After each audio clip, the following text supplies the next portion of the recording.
السلام عليكم ورحمة الله. ازيك يا حبيبتي؟ عاملة ايه؟ انا هعلمك دلوقتي طريقة الذبح على الطريقة الإسلامية. هتتعودي وهتذبحي على طول، مش هتحتاجي اي حد يمسك معاكي ولا يعلمك. ديك اهو. هعلمك ازاي تعرفي تذبحي على الطريقة الإسلامية. واديك اهو.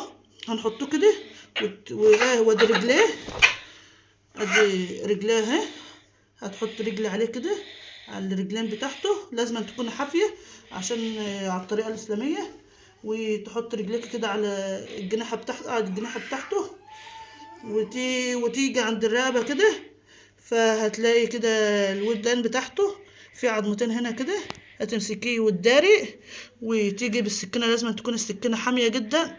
وتيجي تسمي بسم الله، وتقولي بسم الله الله اكبر، بسم الله الله اكبر، بسم الله الله اكبر 3 مرات.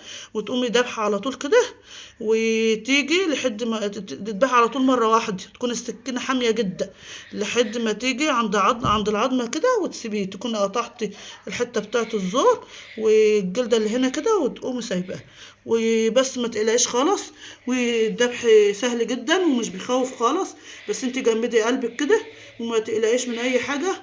وهي بس اول خطوه، بس لما تاخديها بتبقى صعبه، بس هتتعودي وهتتبعي على طول. مش هتحتاجي اي حد يمسك معاكي ولا يعلمك.